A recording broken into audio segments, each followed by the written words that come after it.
welcome back to the special English series on English grammar and vocabulary. Now, like you have attended my previous series and you might have seen that we had talked about certain common grammatical mistakes. And before leaving for the day, I had given you two sentences. My hair is softer and smoother, for you to find out the answers to this question. Now, whenever I'm writing the word softer and smoother, it means that I'm talking about a comparative degree. And whenever we are talking about a comparative degree, it has to take place between two persons or two objects. And here, I'm only talking about my hair. I'm not making a comparison with anyone. So my correct sentence would be, my hair is softer and smoother than hers. My hair is softer and smoother than hers. Why have I added than hers? Because I'm using a comparative degree, and in that case, I need to have another person to compare my hair with. Similarly, I give you another sentence where I said, their father went to school there. Now, children, whenever we are looking at spotting errors, the first thing that strikes in our mind is that there might be anything which is related to a grammar rule. But it is not always the case. There could be also between a difference between a spelling mistake. So this is exactly why it was there. And the correct answer should have been their father and not their father.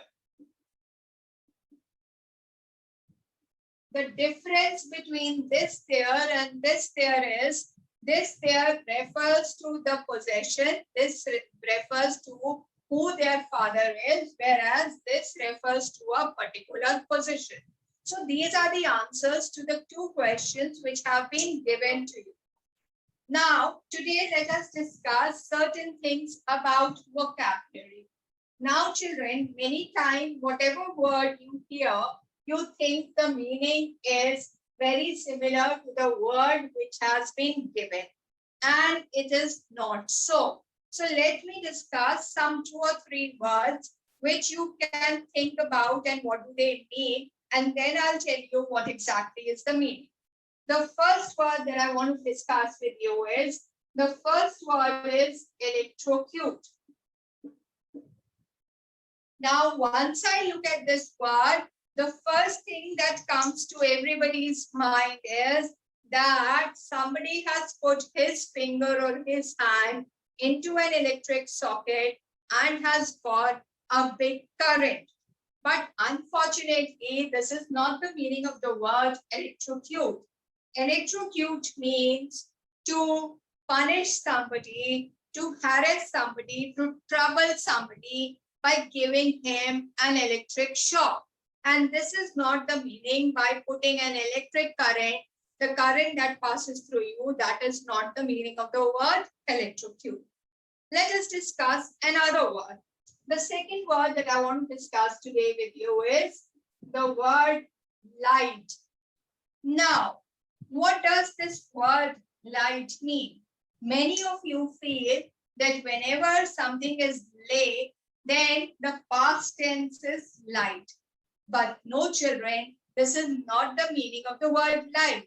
If you look at the word carefully, it has the word T in it. So it is talking about the past tense of being dishonest in the past. Supposing you have spoken a lie to your mother in the past, then I'm going to write, I lied to my mother yesterday, and not the past tense of the word lay. The past tense of the word lay is lay and not lied. So there is only one meaning of the word light. Now, before I wind up for the day, I want you to give me the meaning of these two words once we meet in the next series. The first word that I want you to give the meaning is the word literally. The first word is literary, and the second word is ironical. Literally and ironical. And so once we meet, I want you to give me the meanings of both these words. Thank you and bye-bye. Take care, stay safe.